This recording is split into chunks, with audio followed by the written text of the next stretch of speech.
స్వాతి, మాలతి కాలేజీలో జాయిన్ అయ్యారు. ఒకరోజు తీరిగ్గా స్నేహితురాళ్ళిద్దరూ కూర్చుని కబుర్లాడుకుంటున్న సమయాన మాటల మధ్యలో తన పుట్టినరోజు నాడు సూర్య తనతో అన్న మాటలు మాలతితో చెప్పింది. నీకు బొత్తిగా సిగ్గులేదే, ఇలాంటివన్నీ ఇతరులతో చెప్తారా ఎవరైనా? అంది మాలతి పెద్ద ఆరిందాలా. ఏ చెప్తే తప్ప, అయినా అందులో అంత సిగ్గుపడవలసిన విషయం ఏముందే, నాకు తెలియక అడుగుతాను అంది స్వాతి ఆశ్చర్యపోతూ. తన పుట్టినరోజు నాటి సంఘటన మనసులో మెదిలి ఆ కన్నె మనసులో ఏదో తెలియని అలజడి రేగి మొదటిసారిగా సిగ్గుపడింది స్వాతి. అప్పుడప్పుడు సూర్య ఉత్తరాలు రాసేవాడు. స్వాతికి దాని నిండా ప్రేమ కబుర్లుండేవి. స్వాతి పెళ్లి వద్దన్నప్పుడు చిన్నపిల్ల అంటూ సమర్థించిన సూర్య ఆ విషయాన్ని ఎప్పుడో మర్చిపోయాడు. అనుక్షణం అతడికి స్వాతి ధ్యాసే అయిపోయింది. ఈ మధ్య పెళ్లి మాట తలపెట్టిన దగ్గర నుండి స్వాతి తన సొంతమనే భావన సూర్యని నిలవనీయటం లేదు. దాని ఫలితమే ఈ ప్రేమ సందేశాలు. ఆ ఉత్తరాలన్నీ తీసుకువెళ్లి మాలతికి చూపించేది స్వాతి. ఎందుకే బాబు నాకు చూపిస్తావు ఇవన్నీ అనేది మాలతి. ఎందుకేమిటి, జవాబు రాయాలి కదా మరి, అందుకే నీకు చూపిస్తున్నాను అంది స్వాతి అదేదో మామూలు విషయంలా. బాగుందే స్వాతి ఇది, అతడు ఉత్తరాలు రాసేది నీకు, చేసుకునేది నిన్నే, మధ్యలో నన్నెందుకే బాబు తింటావు అంది మాలతి. అదంతా నాకు తెలియదు మహారాజా అని మనవి చేస్తే మరి రెండు తన్నమన్నట్లుగా వెధవ్వాగుడు బాగకుండా ఉత్తరం రాద్దాన్రా అంటూ మాలతి చెయ్యి పట్టుకు లాగింది స్వాతి. ఇద్దరూ కలిసి పెరట్లో బాదాం చెట్టు కింద కూర్చుని నానా తంటాలు పడి సూర్యకి ఉత్తరం రాశారు. రోజులు నిమిషాల్లా గడిచిపోతున్నాయి. స్వాతి, మాలతి ఇంటర్ పాసే డిగ్రీలో చేరారు. మాలతికి ఎకనామిక్స్ అంటే ఇష్టం. మాలతితో పాటే స్వాతి కూడా BAలో చేరిపోయింది. ఇప్పుడు గతంలోలా సరదా కూడా స్నేహితురాళ్ళిద్దరూ పోట్లాడుకోవటం లేదు. గతంలో మాదిరిగా మాలతిని సహాయం అడగకుండా సూర్యకి తనే స్వయంగా ప్రేమలేఖలు రాస్తోంది స్వాతి. తల్లిదండ్రులు తొందర పెడుతున్నా చదువుకుంటాను మావయ్య అని అడిగిన వెంటనే ఒప్పుకున్న సూర్య అంటే ప్రేమ కంటే గౌరవమే ఎక్కువ స్వాతికి. మన మధ్య ఇలాంటి గౌరవ మర్యాదల ప్రశ్న ఉండకూడదు అని సూర్య అంటే, అదేమో నాకు తెలియదు మావయ్య, అప్పట్లో అమ్మ ధోరణి చూస్తే చాలా బెంగగా ఉండేది నాకు. నన్ను బాగా చదివించి డాక్టర్నో లాయర్నో చేయాలని నాన్నగారికి ఉండేది. కానీ అమ్మ మాట కాదనలేక పెళ్లికి ఒప్పుకున్నాను. ఆ రోజు నువ్వే గాని నాకు అండగా లేకపోతే ఇప్పుడు ఇలా చదువుకునేదాన్నా అని అంటున్న స్వాతిని చూస్తే నవ్వొచ్చేది సూర్యకి. ఎప్పుడు చూసినా చదువు, స్నేహితులు, గోల తప్ప మరో మాట రాని స్వాతిని చూస్తే ఓ పక్క ముచ్చటేస్తున్నా మరో పక్క ఈ స్వాతి నా మనసు తెలుసుకునేది ఎప్పుడు అని మదనపడేవాడు సూర్య. ఆ రోజు మాలతి, స్వాతి కాలేజీకి వెడుతుంటే ఓ సంఘటన జరిగింది. అదే కాలేజీలో చదువుతున్న రాజు మాలతిని రాసుకుంటూ వెడుతూ, ఓ చెలియా నా ప్రియ సఖియా, చేజారెను నా మనసే, ఏ చోట అది దాగినదో ఆ జాడే తెలియదులే, నీ అందెలలో చిక్కుకుంది అని అంటూ పాట పాడుకుంటూ వెడుతున్న అతడిని నిప్పులు రాల్చే కళ్ళతో చూస్తూ, మిస్టర్ రాజు ఓసారి వస్తారా అని పిలిచింది మాలతి. ఎస్ ప్లీజ్ అంటూ స్టైల్గా వెనక్కి వచ్చాడు రాజు. ఏం జరుగుతుందోనని భయంతో బిగిసిపోయి చూడసాగింది స్వాతి. ఏం లేదు, మీకు అక్క చెల్లెళ్ళు ఎవరూ లేరా అని అడిగింది మాలతి తెచ్చిపెట్టుకున్న సౌమ్యంతో. లేకేమండి, అందరూ ఉన్నారు, కానీ ప్రియురాలే లేదు అన్నాడు తాను ఏమీ తీసిపోనట్లుగా విలాసంగా. ఓహో అలాగా, ఈ మధ్య మీ మానసిక పరిస్థితి బాగున్నట్లు లేదు, అందుకని మా నాన్నగారిని మీ ఇంటికి పంపిద్దామని అంది మాలతి వెటకారంగా. ఎందుకండి, ఆయన ఏమైనా డాక్టరా అన్నాడు మరింత వేళాకోళంగా. కాదులండి, మన పెళ్లి గురించి మాట్లాడేందుకు, అదేగా మీ వ్యాధికి తగిన మందు. ఇకపై మీ మనస్సు ఎటు జారిపోతుందోనని ఇలా వెతుక్కోనక్కర్లేదు అందరి దగ్గర అంది మాలతి పదునుగా చూస్తూ. ఆ మాటలు వినటంతోనే జావగారిపోయిన రాజు, అబ్బే ఎందుకు అన్నాడు తడబడుతూ, ఇందాకటి ఫోజు మచ్చుకైనా లేకుండా. మిస్టర్ రాజు, కాస్త ఒళ్ళు దగ్గర పెట్టుకుని మసలుకోండి. అందరూ ఉన్నారు, ప్రియురాలే లేదని చాలా పాత జోకే వేశారు, తీరా పెళ్లి మాటలు వస్తే నీళ్లు నములుతున్నారు. ఇదే నీ చెల్లెలు నిర్మలనంటే ఎలా ఉంటుందో ఒక్కసారి ఊహించండి. ఏం అలా చూస్తారు, అందరూ నీ చెల్లెలు లాంటి వారు కాదా? ఇక ముందు ఇలాంటి పిచ్చి వేషాలు వేస్తే నోటితో చెప్పను, చేత్తో చెప్తాను, రావే స్వాతి అంటూ విసురుగా వెళ్ళిపోయింది మాలతి అక్కడి నుండి. వాళ్ళు వెళ్ళిన చాలాసేపటి వరకు తేరుకోలేకపోయాడు రాజు. ఇదే నీ చెల్లెలైతే అన్న మాటలు గుర్తొచ్చి, నా చెల్లెలైతే ఎముకలు ఏరయ్యను అనుకున్నాడు. తాను చేసిన పనికి ఒక్క క్షణం సిగ్గుపడ్డాడు. కానీ సినిమాలోలా అతడిలో పరివర్తన ఏమీ రాలేదు. మళ్ళీ కథ మామూలే, అదో థ్రిల్. ఎదుటివాడి గాయం నొప్పి కలిగించే ఆనందం, పైశాచిక ఆనందం అది. అదేమిటే మాలతి, అంత దురుసుగా మాట్లాడావు? రేపు వాడు నీ మీద కక్ష కట్టి ఏదైనా చేస్తే అంది స్వాతి భయంగా చూస్తూ. ఏం చేస్తాడు? తలదీసి మొలేస్తాడా? ఇలాంటి వాళ్ళందరిది మేకపోతు గాంభీర్యమే. చూసావా పిల్లగానే ఎలా తోకముడిచాడు? అంతకు ముందిలా 2-3 సార్లు నా వెంటబడ్డాడు. ఫోన్లే, మనకంటే సీనియర్స్ కదా, వాళ్లతో ఎందుకని ఊరుకున్నాను. అనుకోకుండా నిన్ననే తెలిసింది నాకు, తను మన క్లాస్మేట్ నిర్మల అన్నయ్య అని. అందుకే కాస్త సెంటిమెంట్ జోడించి ఒక డోస్ ఇచ్చాను. సస్తే మన జోలికి రాడు చూడు అంది మాలతి. ఏమో బాబు, ఇలాంటి వాళ్లతో తగువ పెట్టుకుంటే చాలా ప్రమాదమే మాలతి. చూడు, ఆ మధ్య జ్యోతి ఎలా అయిపోయిందో మర్చిపోయావా అంది స్వాతి బేలగా చూస్తూ. అది పిరిగిది కాబట్టి ఆత్మహత్య చేసుకుంది. అదే నేనైతేనా తగిన గుణపాఠం నేర్పేదాన్ని. చూడు, అది చచ్చినంత మాత్రాన వాళ్ళేమైనా మారారా? అది తమ విజయానికి గుర్తుగా భావించి మరింత విజృంభిస్తున్నారు. దానికైతే మనకి పడుతుందని బెదిరిస్తున్నారు. కానీ ఒక్కటి గుర్తుపెట్టుకోవే స్వాతి, మనం బెదిరినంతసేపే ఎవరైనా బెదిరించేది. ఎదురు తిరిగితే ఇదిగో ఇలా తోక ముడుస్తారు అంది మాలతి ఆవేశంగా. ఏమో బాబు, నువ్వు ధైర్యస్తురాలివి, నీలా నేను ఉండలేను అంది స్వాతి బెదురుగా చూస్తూ. ఇంత పిరికిగొడ్డువి ఎలా బతుకుతావే? ఎవరైనా ఎప్పుడైనా మనలో ఏదైనా తప్పుంటే అనాలి కానీ అకారణంగా మనల్నంటే ఎందుకు ఊరుకోవాలి? చేతగాని వాళ్ళలా అంది మాలతి స్వాతి వైపు చూస్తూ. నీతో నేను ఆర్గ్యూ చేయలేనే మాలతి, నన్ను వదిలే అంది స్వాతి.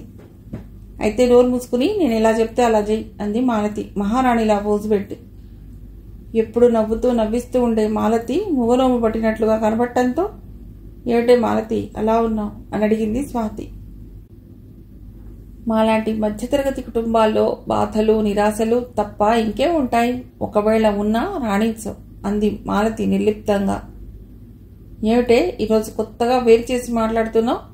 మాలాంటి మీలాంటి అంటూ భారీ డైలాగులు ఉపయోగిస్తున్నావు. ఏం నేను మాత్రం మీలాంటి దాన్నిగానా అంది స్వాతి నిష్ఠురంగా. నువ్వు మాలాంటి దానివి ఎందుకు అవుతావే? మీ నాన్నగారికి నువ్వొక్కతివే కూతురువు. ఆ పైన మీ నాన్నగారు ఆఫీసర్. దానికి తోడు రెడీమేడ్గా మీ సూర్య మావయ్య వరుడుగా సిద్ధంగా ఉన్నాడు. ఇక మా సంగతి, మా నాన్న మామూలు గుమాస్తా.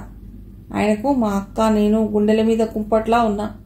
మా భారం ఎలా దిగుతుందా అని నిత్యం బాధపడుతుంటారు. అలాంటప్పుడు నువ్వు మేము సమానమేనంటావా అంది మాలతి. ఇదిగో మాలతి, సరదా కూడా ఇలాంటి మాటలు అనవద్దని నీకు ఇదివరకే చెప్పాను. నువ్వు ఇలా వేరు చేసి మాట్లాడితే నాకెంత బాధగా ఉంటుందో తెలుసా? మీ కుటుంబ పరిస్థితులు బాగా లేదని ఒప్పుకుంటాను. అంత మాత్రాన నీకు పెళ్లి కాకుండా నేను చేసుకుని వెళ్ళిపోతాననుకున్నావా? అలా ఎన్నటికీ జరగదు. కాబట్టి మనిద్దరి మధ్య భేదాలెంచకు. మనిద్దరం ఒకేసారి పెళ్లి చేసుకుందాం, ఒకేసారి పిల్లల్ని కందాం, ఒకేసారి చద్దాం అంది స్వాతి ఉద్వేగంగా. నయ్యం, ఒక్కళ్ళనే చేసుకుందాం అనలేదు. మీ అమ్మగారు మన ఇద్దరికి బడిత పూజ చేసేవారు అంది మాలతి నవ్వేస్తూ. జోకా, డోకొస్తుంది బాబు అంది స్వాతి ఆముదం తాగినట్లు మొహం పెట్టి. నీకలాగే ఉంటుంది మరి. మా ఇంట్లో పరిస్థితులు చూస్తే బుర్ర తిరిగిపోతుంది. అక్కకి బొత్తిగా చదువు తక్కువని ఎంచేవారు ఇంతకాలం. ఇప్పుడది ఎలాగో కష్టపడి 10th పాస్ అయింది. ఇప్పుడేమో ఇంత వయసు వచ్చే వరకు ఎందుకు పెళ్లి కుదరలేదు? అమ్మాయిలో ఏమైనా లోపాలున్నాయా అని రంధ్రాన్వేషణ చేస్తున్నారు. పాపం అక్క వయసు ఎంతని మొన్ననే 22 నుండి 23 వచ్చింది. ఈ కాలంలో ఇదో పెద్ద వయస్సా చెప్పు? అదయ్యాక పెళ్ళయ్యాక ఉద్యోగం చేస్తుందా అని అడుగుతారు. దాని 10th క్లాస్ క్వాలిఫికేషన్స్కి ఎవరిస్తారే ఉద్యోగం? సరే, మీకు ఇష్టమైతే చేస్తుందని చెప్తే అప్పుడు కట్నకానుకుల దగ్గరకు వస్తారు. అసలు మగపెళ్లి వారనగానే ఏదో ఆకాశం నుండి దిగివచ్చినట్లు ఏం దర్జా వెలగబెడతారే, ఎన్ని యక్ష ప్రశ్నలు వేస్తారే. ఆడపిల్ల అతడిలాగే పుడుతుంది, అంతో ఇంతో చదివి అవసరమైతే ఉద్యోగం చేస్తుంది. అయినా కట్నం ఇచ్చి మొగుని కొనుక్కోవాల్సిందే. కట్నం ఒక్కటేనా? మీ పిల్ల కదా, షికారుకో సినిమాకో వెళ్ళాలంటే వెధవ సిటీ బస్సులో అవస్థపడేది. కాబట్టి ఓ మోటార్ సైకిలో స్కూటరో కొనివ్వండి. మీ పిల్లే కదా, హాయిగా కాలు మీద కాలు వేసుకుని ఎంజాయ్ చేస్తుంది. ఓ కలర్ టీవీ కొనివ్వండి. ఈ కాలంలో రుబ్బురోళ్ళని ఎవరు వాడుతున్నారు? ఓ మిక్సీనో వెగ్ గ్రైండరో కొనివ్వండి. ఆ చేత్తోనే ఫ్రిజ్ కూడా అంటూ గొంతెమ్మ కోరికలతో పిల్ల సుఖం పేరిట ఆమె కన్నవారిని నిలువుదోపిడీ చేసి రాబట్టుకుంటున్నారు. అబ్బాయికి అమ్మాయి ఎంత అవసరమో అమ్మాయికి అబ్బాయి అంతే అవసరం.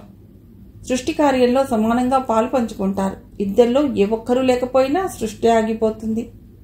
అలాంటప్పుడు స్త్రీ మాత్రం ఎందుకు ఈ వివాహ సుంకం చెల్లించాలి? ఆడపిల్లగా పుట్టినందుకు అపరాధపు పన్నా ఇది అంది మాలతి ఉద్రేకంగా. ఎప్పటి నుండో ఉగ్గబట్టుకున్న ఆక్రోశాన్ని అలా తన స్నేహితురాలి ముందు వెళ్ళగక్కింది. మాలతి మాట్లాడుతున్నంతసేపు మంత్రముగ్ధలా వింటుండిపోయిన స్వాతి వాస్తవంలోకి వస్తూ, మాలతి, నువ్వు చెప్పేదంతా వాస్తవమే, కాదన్ను. కానీ ఇలా ఉద్రేకపడినంత మాత్రాన సమస్య పరిష్కారం అవుతుందా అంది వాతావరణాన్ని చల్లబరిచే ధోరణిలో. ఉద్రేకం కాదు స్వాతి, బాధ. వాళ్ళని కన్నట్టే మనమ్మా నాన్నలు మనని కంటారు. కనీ పెంచి చదువు సంధ్యలు చెప్పించి ప్రయోజకుల్ని చేస్తారు. అయినా ఆడపిల్లల్ని కని ఏదో తప్పు చేసినట్లు వాళ్ళ దగ్గర ఉన్నా లేకపోయినా తల తాకట్టు పెట్టైనా అడిగిన సొమ్ము చెల్లించి కన్యాదానాలు చేస్తారు. ఆ మగ మహారాజులు అన్నీ చల్లగా పుచ్చుకుని ఎదురు మన మీదే పెత్తనం చెలాయిస్తారు. ఆ పైన ఉద్యోగం చేసి సంపాదిస్తే అది వాళ్లే తీసుకుంటారు. కానీ ఇంత కష్టపడి కనిపించిన తల్లిదండ్రులకు కష్టాలు కన్నీళ్లు తప్ప ఏం మిగులుతోంది అంది మాలతి ఏమాత్రం తగ్గని బాధతో. నిజమే మాలతి, ఇన్ని బాధలు మనమే పడుతున్నా అదేమని ఎవరైనా ఎదిరిస్తే పరితెగించిన పిల్ల అంటూ ముద్ర వేసేస్తున్నారే గాని వాస్తవాన్ని గ్రహించడం లేదు. తాము ఆడవాళ్లై ఉండి అత్తల పొజిషన్లోకి షిఫ్ట్ కాగానే ఏదో కొమ్ములు మొలిచినట్లు ప్రవర్తిస్తారు. రోజు పేపర్లలో వచ్చే వరకట్న మరణాలు, వేధింపులు చూస్తుంటే నాకు చాలా బాధగానే ఉంటుంది. అయితే నేను నీలా అన్నీ వ్యక్తపరచలేను. నీలా ఆలోచించేవారు, మాట్లాడేవారు ఉంటే ఈ లోకం ఎప్పుడో బాగుండును. పోని ఇదంతా ఏదైనా పత్రికకు పంపకూడదా? చదివిన వాళ్లలో ఏ ఒక్కరు చదివి మారినా చాలు మనకి అంది స్వాతి సలహా ఇస్తున్నట్లుగా. పిచ్చి స్వాతి, ఈ జరిగే దారుణాలన్నీ వారికి తెలియకే చేస్తున్నానంటావా? నిజంగా నిద్రపోతున్న వాళ్ళని ఎవరైనా లేపగలరు. మేల్కొని నిద్ర నటించే వాళ్ళని ఎవరు లేపగలరు? అన్నీ అందరికీ తెలుసు. అయినా ఇలా జరిగిపోతూనే ఉంటాయి. ఆదర్శాలు అనేవి ఇతరులకు చెప్పటానికే గాని ఆచరించడానికి కాదు. ఏదో ఉపన్యాసాలు ఇచ్చినంత మాత్రాన, పత్రికల్లో వ్యాసాలు రాసినంత మాత్రాన మారిపోయే సమాజమే మనదైతే కట్నం చట్ట విరుద్ధమని చట్టం చేసినా ఇంకా కొనసాగుతూనే ఉంది. చూసావా? చట్టం, న్యాయం అంటూ వేదికలెక్కి ఉపన్యాసాలిచ్చే పెద్ద మనుషులు చాటుగా తమ పుత్రరత్నాలకి కట్నాల్ని ఏదో రూపంలో దండిగా పుచ్చుకుంటూనే ఉన్నారు. ఏం చేస్తాం మాలతి, మన సమాజం అలా ఉంది. ఆడపిల్లలకు కూడా మగపిల్లవాడితో పాటు సమాన ఆస్తి హక్కు ఉంటే ఈ కట్నాల బెడద ఉండదేమో అంది స్వాతి ఆలోచనగా. ఏం హక్కులే స్వాతి, ఇదివరకు సమాన ఆస్తి హక్కు కల్పిస్తూ చట్టం చేసింది ప్రభుత్వం. ఎంతవరకు అమలైందా చట్టం? ఆస్తులు ఉన్నవాళ్ల సంగతి పక్కన పెట్టు స్వాతి. ఇప్పుడు వచ్చిన చిక్కల్లా ఏ ఆస్తి లేని వాళ్ల గురించే. మా అక్క సంగతే తీసుకో. నాన్నగారికి ఉద్యోగము, మేముంటున్న ఈ చిన్న పెంకుటిల్లు తప్ప మాకు వేరే ఆధారమేమీ లేదు. కానీ ఆ వచ్చిన వాళ్లకు ₹1,00,000 కట్నం, అందులో 10% అంటే మరో 10,000 ఆడపడుచు లాంఛనాలట.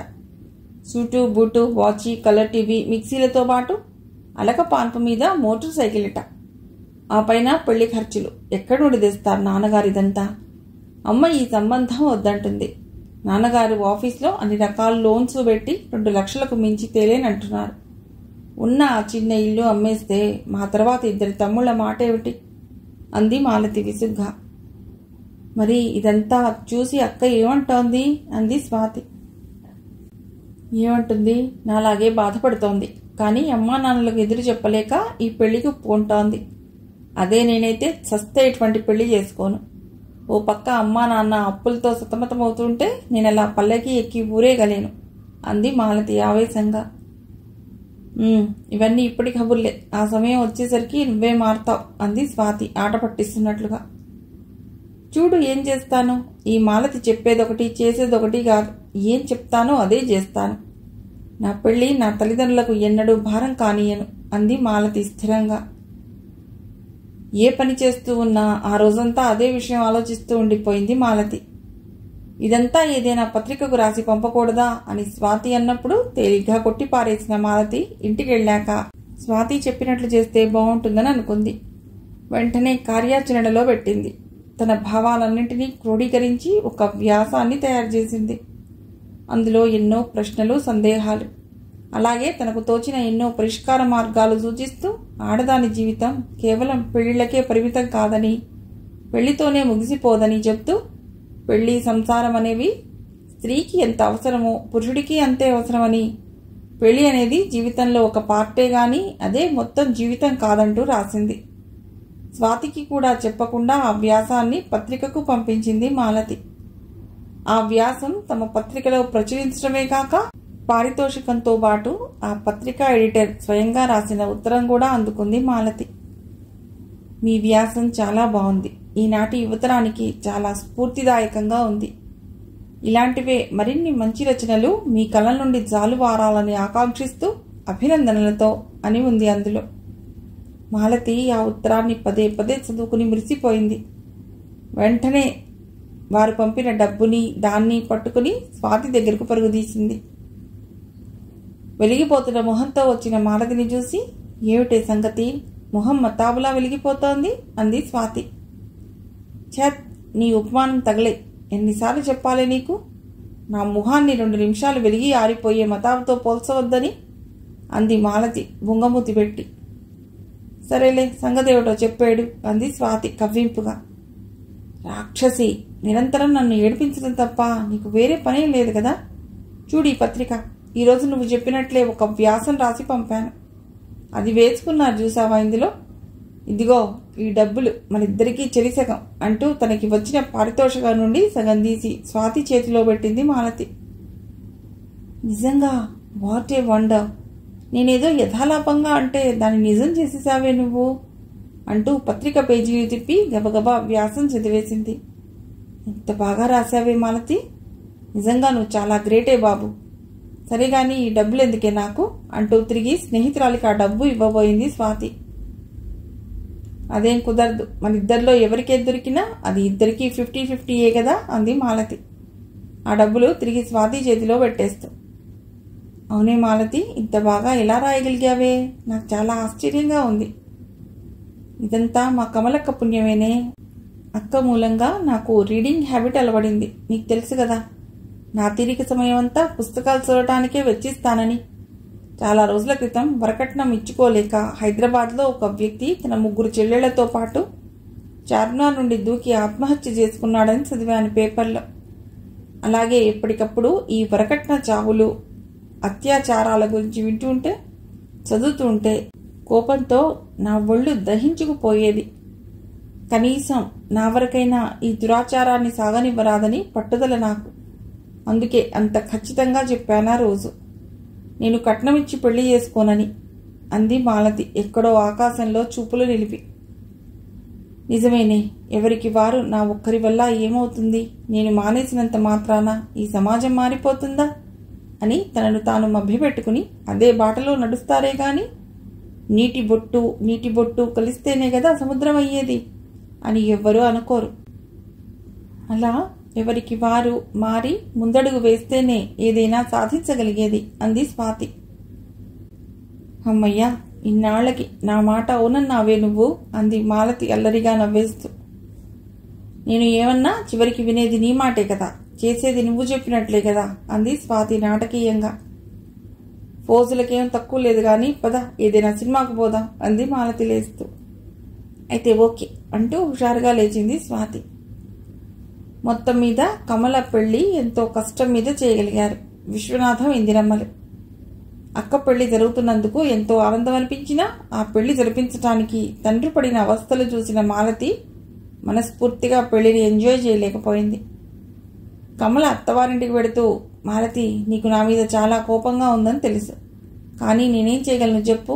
నా పెళ్లి కాలేదని బెంగపడే అమ్మా నాన్నలకు ఎలా ఊరట కలిగించాలో తెలియక ఈ పెళ్లికి ఒప్పుకున్నాను. నేను నీ అంత ధైర్యస్తురాల్ని కాదు, నీలా చదువుకోనూ లేదు. నా కాళ్ల మీద నేను నిలబడేందుకు నేను చేస్తున్నది తప్పని, నా మూలంగా అమ్మా నాన్న అప్పుల ఊబిలో కూరుకుపోతున్నారని తెలుసు. ఇంతకంటే మరో మార్గం లేక ఈ పెళ్లి చేసుకుంటున్నాను. నువ్వు సరైన మార్గాన్ని ఎన్నుకున్న నాడు నా పూర్తి సహకారం, ఆశీర్వాదం నీకెప్పుడూ ఉంటాయి. నా మీద కోపం తెచ్చుకోకే మాలతి, నేనది భరించలేను అంది కమల గాద్గదికంగా. అంతవరకు కమల మీద పేర్కొన్న కోపం మనసులా కరిగిపోయింది ఆ మాటలు వినటంతోనే. ఎలాగో గొంతు పెగిల్చుకుని, ఛా, అవేం మాటలక్క, చిన్నప్పటి నుండి కలిసి పెరిగా, నీ మనసు ఏమిటో నాకు తెలియదా? అయినా ఇలాంటి సమయంలో నీ మీద కోపం తెచ్చుకుంటానని ఎలా అనుకున్నావు అంటూ కమలని కౌగిలించుకుంది మాలతి ఆప్యాయంగా. స్వాతి కూడా అక్క అంటూ కమలని హత్తుకుపోయింది. ఇద్దరినీ చెరో చేత్తో దగ్గరకు తీసుకుంది కమల. స్వాతి, మాలతి చెరో బుగ్గ మీద ముద్దు పెట్టుకున్నారు. ముగ్గురు మనసారా హాయిగా నవ్వుకున్నారు. కమల అత్తవారింటికి వెళ్ళిపోయాక స్వాతికి, మాలతికి ఎంతో లోటుగా అనిపించింది. వాళ్ళు ముగ్గురు చిన్నతనం నుండి సంతోషంగా గడిపిన ఎన్నో సాయంత్రాలను గుర్తు చేసుకుంటూ కమలకు ఇప్పుడేం చేస్తుందో అక్కడ అంటూ కమల గుర్చే మాట్లాడుకునేవాళ్లు స్నేహితురాళ్ళిద్దరు. మాలతితో కబుర్లాడుతూ యథాలాపంగా ఎదురింటి వైపు చూసిన స్వాతికి తమయుడిదే అయిన అమ్మాయి మొక్కలకు నీళ్లు పోస్తూ కనిపించింది. అదే సమయంలో నీళ్లు పోస్తూ తల ఎత్తిన ఆమె స్నేహపూర్వకంగా చిరునవ్వుతో ఇద్దరి వైపు చూసింది. ఎవరే అమ్మాయి, ఎంత బాగుంది తన నవ్వు అంది స్వాతి మైమరుపుగా చూస్తూ. నవ్వేనా? ఆమె గొంతు వింటే మూర్ఛపోతావు నువ్వు, అంత మధురంగా ఉంటుంది. ఆ గొంతు పేరు విమల. ఈ మధ్య వాళ్ళ ఆయనకు ట్రాన్స్ఫర్ అయి ఈ ఊరు వచ్చారట అంది మాలతి. మనం వెళ్ళి పరిచయం చేసుకుందామా అంది స్వాతి ఉత్సాహంగా. నో ఛాన్స్, మనతో మాట్లాడటం. వాళ్ళ అత్తగారు గారి చూశారంటే కొంపలు అంటుకుపోతాయి. ఆవిడ పెద్ద శాడిస్ట్. చిన్నతనంలోనే భర్త పోయాట. పిల్లల్ని ఆవిడే కష్టపడి పెంచిందిట. కట్నానికి ఆశపడి కొంత, ఇంకా కొడుకులకు పెళ్లిళ్లు చేయవా అని లోకులు చేసే ఎగతాళికి కొంత చెడిసి పెళ్లి చేసినట్లుంది ఆవిడ. కోడలు వచ్చి తన నుండి తన కొడుకుని ఎక్కడ దూరం చేసేస్తుందోనని అర్థంలేని అనుమానాలతో, అపోహలతో నిత్యం ఆ అమ్మాయిని కాల్చుకు తింటోంది. నించుంటే తప్పు, కూర్చుంటే తప్పు. ఆఫీసు నుండి కొడుకు వచ్చే సమయానికి కోడలి నేరాల చిట్టా తయారు చేసి కొడుకుతో విచారణ జరిపించి చీవాట్లో దెబ్బలో ఇప్పిస్తుంది నిత్యం. అందుకే వాళ్ళిక్కడికి వచ్చి ఇన్ని రోజులైనా ఎవ్వరం అటు వెళ్లే సాహసం చేయలేకపోయాం. మేము వెళితే ఆ శిక్షల భారం మరింత పెరుగుతుందని తెలిసి అక్కడికి వెళ్ళకపోయినా ఆ ఇంట్లో జరిగేవన్నీ అందరికీ కనిపిస్తూనే ఉంటాయి, వినిపిస్తూనే ఉంటాయి. అందుకే ఇలా దూరం నుండి కళ్ళతోనే ఆ పలుకరింపులు అంది మాలతి సానుభూతిగా విమల వంకే చూస్తూ. పాపం ఇలా భరిస్తుందే అవన్నీను. ఆవిడకు బుద్ధి లేదు సరే, అతగాడు చదువుకుని ఉద్యోగం చేస్తున్నాడు, సంఘంలో తిరుగుతున్నాడు. ఇలా చేయడం తప్పుగా అనిపించడం లేదా అంది స్వాతి బాధగా. ఆయనే ఉంటే మంగళెందుకని, అతడికి బుద్ధి ఉంటే ఇవన్నీ ఎందుకు అనుకోవాల్సి వస్తుందేమనో అంది మాలతి నిరసనగా. ఈ బాధలన్నీ పడే బదులు ఈ నరకం నుండి బయటపడి హాయిగా పుట్టింటికి వెళ్లి ఏదో ఉద్యోగం చేసుకుంటూ స్వతంత్రంగా తన కాళ్ల మీద తను నిలబడవచ్చు కదా అంది స్వాతి.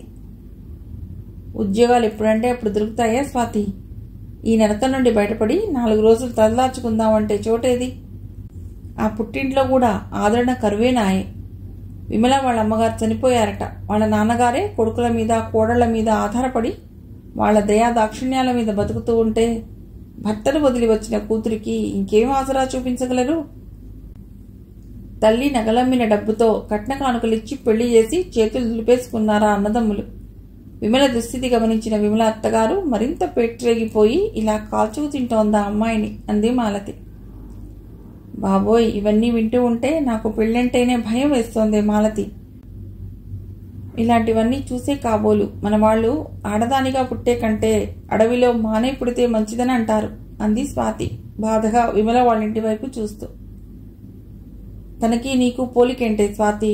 నేనేదో చెప్తే నువ్వెక్కడికో వెళ్ళిపోయావు గాని చాలే పద చదువుకుందాం. ఆ ఎకనామిక్స్ చాప్టర్ కంప్లీట్ చేయాలి ఈరోజు మనం అంటూ లేచింది మాలతి. అది కాదే, పాపం అమ్మాయిని చూస్తే చాలా బాధగా ఉంది.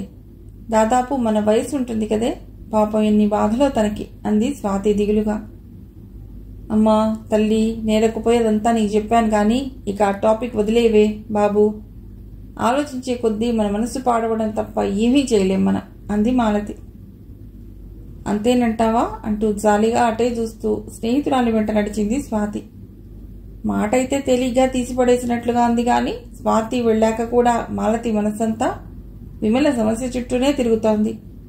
ఏదైనా చేసి విమల బాధను తీర్చాలనుకుంది మాలతి. సంసారాలను చక్కదిద్దే వయస్సు, అనుభవము లేకపోయినా తమ ఈడుదే అయిన విమల కష్టాలు మాలతిని బాగా గదిలించేశాయి. తను తల్లి ద్వారా, అక్క ద్వారా విన్న విషయాలు తప్ప విమలతో స్వయంగా మాట్లాడిందేమీ లేదు. అసలు అవకాశమే ఉండదు. ఎప్పుడు నిత్యం ఆ అత్తగారు కోడలికి పహారా కాస్తున్నట్లే ఉంటుంది. ఉదయం పూట దైవ ప్రార్థన చేస్తూ విమల పాడే కృతులు, శ్లోకాలు, సాయంత్రం పూట అత్తగారు ఆరళ్లకు, భర్త పెట్టే హింసలకు పెట్టే శోకాల రూపంలో విమల గొంతు వినడం తప్ప మరో మాట వినిపించుతా ఇంట్లోంచి. ఎలాగైనా విమలతో మాట్లాడాలనే మాలతి కోరిక విమల అత్తగారి ఆకస్మిక ప్రయాణం వల్ల తీరింది. వసే విమల, నేను లేను కదా అని ఇరుగింటికి పొరుగింటికి పెత్తనాలకు వెళ్ళావని తెలిసిందో వచ్చాక చెమడాలు కూడా తీస్తాను. ఈ 4 రోజులు ఇష్టారాజ్యం అన్నట్లు అది ఇది చేసుకుని దిమ్మ చెక్కలా కూర్చుని మెక్కి నా కొడుకుని ఎండగట్టావనుకో తాట వలిపించేస్తాను, జాగ్రత్త అంటూ ఆటో ఎక్కి కదిలే వరకు వార్నింగ్లు ఇస్తూనే ఉంది ఆవిడ. అదంతా కిటికీలో నుండి చూస్తూనే ఉంది మాలతి. అమ్మా ఇప్పుడే వస్తాను అంటూ తల్లి వెనక నుండి చెప్పేది కూడా వినిపించుకోకుండా గబగబా చెప్పులు దొడుక్కుని విమల ఇంటికి వెళ్ళింది. అత్తగారట వెళ్ళగానే తలుపు వేసుకోబోయిన విమల మాలతిని చూసి ఆగిపోయింది. మీరా అంటూ ఆశ్చర్యంగా చూస్తూ. లోపలికి రావచ్చా అంది మాలతి. ఓ ష్యూర్, రండి లోపలికి అంటూ అడ్డు తొలగింది విమల. ఊరెళ్ళినట్లున్నారు మీ అత్తగారు, మళ్ళీ ఎప్పుడొస్తారు అంది మాలతి చుట్టూ పరిశీలనగా చూస్తూ. అత్తగారి మాట రావటంతో ఉలిక్కి పడ్డట్టుగా చూస్తూ, అవును, వాళ్ళ తమ్ముడు గారు ఊరెళ్ళారు. వాళ్ళ అమ్మాయి పెళ్లి పనుల్లో సాయానికిట. ఇంకా వారం రోజులుంది పెళ్లి అంది విమల. అయితే ఈ వారం రోజులు మీకు విడుపన్నమాట అంది మాలతి ఆనందంగా చూస్తూ. ఏ మాట విడుపు, నా కూతురే నా మీద పెద్ద సిఐడి. మా అత్తగారు లేనప్పుడు అదే నా మీద పెత్తనం చేస్తూ ఉంటుంది అంది విమల పేలవంగా నవ్వుతూ. అదేమిటి, సహజంగా పిల్లలకి తల్లిదండ్రుల మీద ప్రేమ ఉంటుంది కదా అంది మాలతి తెల్లబోయి చూస్తూ. సహజంగా ఉంటుంది, కానీ మా ఇంట్లో అంతా వ్యతిరేకమే. మొగుడు ముండంటే ముష్టికొచ్చినవాడు ముండన్నాట. అలా మా అత్తగారు మా వారు అనే మాటలు చేతలు చూసి మా అమ్మాయి ఎలుసు కట్టేసింది. అది అడిగిందేదైనా నేను ఇవ్వకపోతే నాన్నమ్మకు చెప్పనా, నాన్నకి చెప్పనా, 2 తంతే అప్పుడు బుద్ధి వస్తుంది నీకు అంటూ అది నన్ను బ్లాక్మెయిల్ చేస్తుంది. ఆవిడెప్పుడైనా ఊరెడితే ఫోన్ చేసి మీ అమ్మ ఏం చేస్తుందే, ఈ పూట ఏం వండింది, మధ్యాహ్నం పూట నేను లేను కదా అని పని పాట మానేసి బాగా తిని పడుకుందా అని ఆరాలు. ఫోన్లోనే అక్కడి నుండి ఇక్కడికి ఆర్డర్లు అంది విమల కన్నీళ్లతో. మరి మీ వారు అంటూ అర్థోక్తిలో ఆగిపోయింది మాలతి. స్వతహాగా ఆయన మంచివారే, కానీ తల్లి మాట ఆయనకు వేదవాక్కు. ఆవిడ చేసింది రైటు, చెప్పేది శాసనం. ఎందుకంటే చిన్నప్పటి నుండి తమను కష్టపడి పెంచి పెద్ద చేసిందన్న విశ్వాసం, గౌరవం. మా బావగారికి కూడా తల్లంటే గౌరవం, భక్తి ఉన్నా ఈయనలా మూఢభక్తి కాదు. అందుకే తన భార్యను తీసుకుని ఉద్యోగ నెపంతో వీటన్నిటికీ దూరంగా తీసుకెళ్లిపోయారు. ఇహ మా ఆడపడుచు అగ్నికి ఆజ్యం తోడైనట్లు ఉంటుంది. ఆవిడిక్కడికొస్తే నా పాటలు అంది విమల. మరి మీ వారికి మీ బాధ తెలియజెప్పే ప్రయత్నం ఎప్పుడూ చేయలేదా అంది మాలతి సలహా ఇస్తున్నట్లుగా. ఎక్కడా, అంత అవకాశం ఏది మాకు. రాత్రి 11 గంటల వరకు తల్లితో పాటు ఆ టీవీ చూస్తూ ఆ సీరియల్స్లోని అత్తాకోడళ్ల ఎత్తులు చిత్తులు గూర్చి కూలంకుశంగా చర్చిస్తూ, తర్వాత ఏం జరగబోతోందో ముందే ఊహాగానాలు చేసేస్తూ, పనిలో పనిగా అందులో కోడళ్ల మాదిరి నేనెక్కడ తిరగబడతానోనని ముందు జాగ్రత్తగా నా మీద ఎదురుదాడికి దిగుతారు. ఆ తర్వాత నిద్ర కూరుకుపోయే కళ్లతో పడకజేరి నిద్రకు ఉపక్రమిస్తారు. ఇంకెప్పుడు ఎలా చెప్పేది నా సమస్యలు? పోనీ భోజనం వడ్డించేటప్పుడు చెప్దామంటే ఎంగిళ్ళెత్తడానికి తప్ప వడ్డించేటప్పుడు ఆ ఛాయలకే రానివ్వదావిడ అంది విమల నిర్వేదంగా. ఇన్ని బాధలు భరిస్తూ ఎలా ఉండగలుగుతున్నారండి మీరిక్కడ అంది మాలతి సానుభూతిగా. ఉండక ఏం చేయను, ఎక్కడికి వెళ్ళను. అమ్మలేని పుట్టింట్లో ఆదరణ ఎంతటిదో నాకు తెలుసు. ఒక్కోసారి అనిపిస్తుంది ఇన్ని అవమానాలు బాధలు భరిస్తూ ఈ బతుకు బతక్కపోతేనేమని. కానీ నాలా నా పిల్లలు తల్లి లేని బతుకు బతకూడదు. నా పిల్లలకి నా మీద ప్రేమ లేకుండా మా అత్తగారు చేయగలదేమో గాని నా పిల్లల పట్ల నాకున్న మమకారాన్ని చంపలేదు కదా. అందుకే ఇలా మొండిగా బతికేస్తున్నాను. అయ్యో, నించునే ఉండిపోయారు, కూర్చోండి, కాఫీ తెస్తాను అంటూ వంటింటి వైపు వెళ్ళబోతున్న విమలను వారిస్తూ, ఇప్పుడు అలాంటి ఫార్మాలిటీస్ ఏమీ వద్దండి. పోనీ ఏదైనా ఉద్యోగం చేసి మీ కాళ్ల మీద మీరు నిలబడే ప్రయత్నం చేస్తే ఈ బాధ కొంతైనా తగ్గుతుందేమో అంది మాలతి కూర్చుంటూ. నా ఇంటర్ క్వాలిఫికేషన్కి ఏం ఉద్యోగం వస్తుందండి? ఇంటర్ 2nd ఇయర్ పరీక్ష రాస్తుండగా మా అమ్మ క్యాన్సర్తో చనిపోయింది. నాకింకా చదువుకోవాలని ఉన్నా మా అన్నలు నా భారం దింపుకోవాలని ఈ పెళ్లి చేశారు. మా నాన్నగారు నా స్థితి చూసి కన్నీరు పెట్టుకోవడం తప్ప ఏం చేయలేరు అంది విమల. సారీ అండి, ఇవన్నీ అడిగి మిమ్మల్ని మరింత బాధకు గురిచేసినట్లున్నాను అంది మాలతి బాధగా. ఇది ఒకనాటితో పోయేదా ఏమిటి? ఇవన్నీ ఎప్పుడూ ఉండేవే. నా సంగతికేం గాని మీ సంగతులు చెప్పండి అంది విమల. ప్రత్యేకంగా ఏం లేవండి. నేను BA ఫైనల్ ఇయర్ చదువుతున్నాను. 2 తమ్ముళ్ళు, అక్క, నేను, అంతే అంది మాలతి. మొన్నొచ్చిన అమ్మాయి ఎవరు? మీ ఫ్రెండా అంది విమల. అవును, తన పేరు స్వాతి. ఇక్కడికి దగ్గరే వాళ్ళ ఇల్లు అంది మాలతి. కాసేపు కూర్చున్నాక వెళ్ళొస్తానండి అంటూ లేచింది మాలతి. అప్పుడప్పుడు రండి అని కూడా చెప్పలేను. నా గురించి ఆలోచించి మీ మనసు పాడు చేసుకోకండి. కొన్ని జన్మలింతే అంది విమల నవ్వడానికి ప్రయత్నిస్తూ. జాలిగా చూస్తూ వెళ్ళిపోయింది మాలతి. ఆ రోజు సాయంత్రం విమల గూర్చి తాను తెలుసుకున్నదంతా స్వాతికి చెప్పింది మాలతి. సహనంలో భూదేవికి మించిన ఓర్పు స్త్రీకి ఉంటుంది అంటే ఏమిటో అనుకున్నాను. ఆ మాటలు అక్షర సత్యాలు అనిపిస్తున్నాయి స్వాతి విమలను చూస్తే అంది మాలతి. అబ్బా, ఇక చెప్పకే బాబు. అవన్నీ వింటుంటే మనస్సు కలచివేసినట్లుందే. ఇవన్నీ విన్నాక ఒక్కసారి అతన్ని కలిసి చెడామెడా తిట్టాలనిపిస్తోందే అంది స్వాతి. నాకు అలాగే అనిపించింది స్వాతి. కానీ మనం వాళ్ళ జీవితాల్లోకి ఎంటర్ అయితే ఇది ఇగో ప్రాబ్లంగా మారిపోయి విమల గారికి ఇంకా నష్టం కలుగుతుందేమోనని ఆలోచిస్తున్నాను. ఇన్నాళ్ళు మీ ఇల్లు, మా ఇల్లు, స్కూళ్ళు, కాలేజీ, మన అమ్మా నాన్నలే ప్రపంచం అన్నట్లుగా తిరిగాం మనం. ఈరోజు లోకంలో ఇలాంటి మనుషులు కూడా ఉంటారా అని విస్తుపోతున్నా. ఇదే మాట అమ్మతోనూ అక్కతోనూ అంటే 100కి 90 మంది ఇలాగే ఉంటారు. మనమే తెలివిగా ముసులుకోవాలి అంటున్నారు. విమల అత్తగారికి ఉన్న అభద్రతాభావం ఆ ఇంట్లో ఈ అశాంతికంతటికి కారణం. పెద్ద కోడలొచ్చి తన పెద్ద కొడుకుని గెరేసుకుపోయింది. ఇప్పుడు ఈ కోడలికి తన చిన్న కొడుకుతో ఇంటిమసి పెరిగితే తన ఉనికి ప్రశ్నార్థకంగా మారిపోతుందన్న భయం ఆవిడను రాక్షసిలా మార్చేసింది అంతే అంది మాలతి ఆలోచనగా. అదేం కాదులేవే, మన దేశంలో అత్తా కోడళ్ల పోరనేది తరతరాలుగా వస్తూ ఉన్నదే. వాళ్ళిద్దరూ సఖ్యంగా ఉంటే ఆశ్చర్యపడాలి గాని కొట్లాడుకోవటంలో వింతే ఉంది అంది స్వాతి. ఇద్దరూ పోట్లాడుకుంటే ఆ దారి వేరే. సమూజ్జీలుగా నిరంతరం పోట్లాడుకుంటారు, గెలుపు ఓటములతో నిమిత్తం లేకుండా. కానీ ఇక్కడ విమల విషయంలో పోట్లాట ఏకపక్షంగానే జరుగుతోంది. దానికి ముగింపనేది ఆ అత్తగారి మరణంతోనే సాధ్యం అనిపిస్తోంది నాకు అంది మాలతి. ఏమోనే, ఆ అత్త చావటం మాట దేవుడెరుగు. ఈ బాధలన్నీ పడలేక విమల గారు ఏమైనా అఘాయిత్యం చేస్తారేమోనని భయంగా ఉంది నాకు అంది స్వాతి. ఛా, అలా అనకే. పైన తథాస్తు దేవతలు ఉంటారట అంది మాలతి భయంగా చూస్తూ. మాలతి వచ్చి వెళ్ళాక అలా ఆలోచిస్తూ ఉండిపోయింది విమల ఎంతోసేపు. చీకు చింత లేకుండా ఎంత హాయిగా ఉన్నారో వాళ్ళు. ఏ పాపం చేశానని నా జీవితం ఇలా తయారైంది? తల్లి లేనప్పుడు ఎంతో ప్రేమ కనబరిచే సత్యమూర్తి తల్లి ఉంటే అంతలా రాక్షసంగా ప్రవర్తిస్తారే? ఎంత ఆలోచించినా సమాధానం దొరకని ప్రశ్నలా అయిపోయింది. ఆలోచిస్తూనే పనులన్నీ ముగించుకుని స్నానం చేసి మంచి చీర కట్టుకుని భర్త రాక కోసం ఎదురు చూస్తూ కూర్చుంది విమల. సత్యమూర్తి ఆఫీస్ నుండి వచ్చాక ఎప్పటిలాగే ఎంతో ఆప్యాయంగా ఉన్నాడు. కూతురు మాధవి తల్లి వంక తండ్రి వంక మార్చి మార్చి చూసింది. నానమ్ముంటే ఒకలా, లేకపోతే ఒకలా అమ్మతో మాట్లాడే తండ్రి తీరు దానికేం అర్థం కాలేదు. అందుకే తండ్రి వైపు అనుమానంగా చూసింది. సత్యమూర్తి కూడా బెదురుగా కూతురి వైపు చూశాడు. కూతురు తీరు చూసి మొదటిగా విమలలోని స్త్రీ హృదయం మూలిగింది. ఏడాదికో 6 నెలలకో దక్కే ఆటవిడుపు లాంటి ఆ సమయాన్ని కూతురు రాహువులా అడ్డు తగులుతోంది. దీన్ని కూడా అత్తగారు తీసుకువెళ్లి ఉంటే ఎంత బాగుండేది అనుకుంది. అత్తగారు లేని 7 రోజులు భర్తతో 7 క్షణాలా గడిపేసింది విమల. సత్యమూర్తి భార్యా పిల్లలను తీసుకుని పెళ్లికి వెళ్ళాడు. పెళ్ళయ్యాక అటు నుండి తిరిగి వస్తూ తల్లిని వెంట పెట్టుకుని వచ్చేశాడు.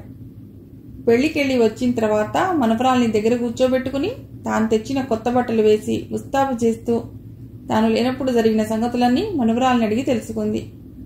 వెంటనే నిప్పుదొక్కిన కోతిలా గంతులు వేస్తూ 4 వీధులకు వినబడేలా అరుస్తూ ఏదో మహాపరాధం జరిగినట్లుగా గందరగోళం సృష్టించింది. అసలే పరమకోపి అయిన సత్యమూర్తి తల్లి చెప్పే దాంట్లో నిజానిజాలు ఎంత అనేది పరిశీలించకుండానే ఆ వారం రోజులకు సరిపడా ఒకేసారి వడ్డీతో సహా వాతలు తేలేలా విమలను వాదేశాడు. అంత జరిగితే గాని ఆవిడ కడుపు మంట చల్లారలేదు. దాంతో దినదినగండం నూరేళ్ల ఆయుష్ లాంటి ఈ బతుకు బతక్కపోతేనే అని గన్నేరు పప్పులు నూరుకుని తాగేసింది విమల.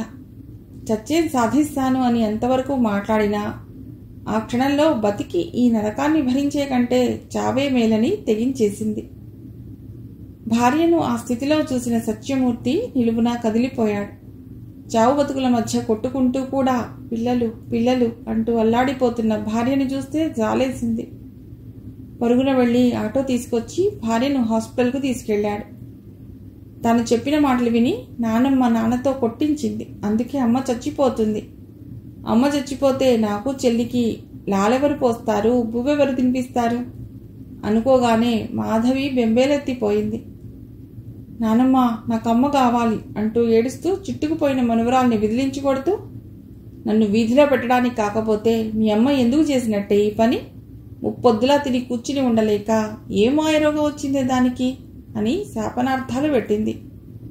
తనను దగ్గరకు తీసుకుంటుందని ఆశపడిన మాధవి ఈ తిట్లు విని బిక్కచచ్చిపోయింది.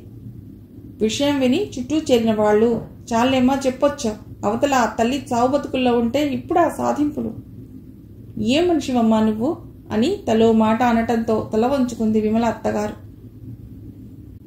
హాస్పిటల్కు తీసుకువెళ్లిన విమలని సూసైడ్ కేసు కనుక ఎవ్వరూ అడ్మిట్ చేసుకునేందుకు ఒప్పుకోలేదు. పోలీస్ కేసు అయితే ఎవరు పడతారు, గవర్నమెంట్ హాస్పిటల్కు తీసుకుపోండి అన్నారు. సత్యమూర్తి కాళ్ళ వేళ పడగా చివరికి ఓ హాస్పిటల్లో అడ్మిట్ చేసుకున్నారు. అతి ప్రయత్నం మీద విమలను బతికించగలిగారు డాక్టర్లు. ఆ తర్వాత సత్యమూర్తిని పిలిచి, మీరసలు మనుషులేనా రాక్షసులా? అంతలా కొట్టడానికి చేతులు ఎలా వచ్చాయి?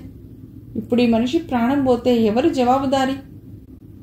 రేపు మా అమ్మని నువ్వే చంపావని నీ పిల్లలు నిన్ను నిలదీస్తే ఏం బదులు చెప్తావు అని తిట్టడంతో అపరాధిలా తల వంచుకున్నాడు సత్యమూర్తి.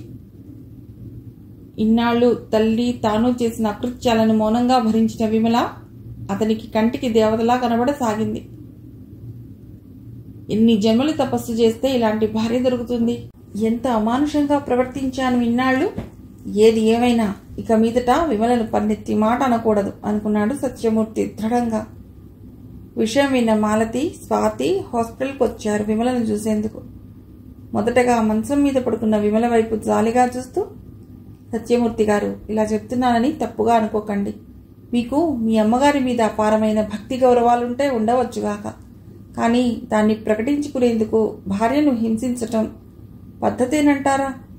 జీవితాంతం మీతో కలిసి నడిచి మీ కష్టసుఖాల్లో పాలు పంచుకునే భార్యకు మీరిచ్చే బహుమతి ఇదేనా? నవలల్లో ఇలాంటివి చదివి ఏమోలే కథ కాబట్టి అలా రాశారు అనుకుంటాం.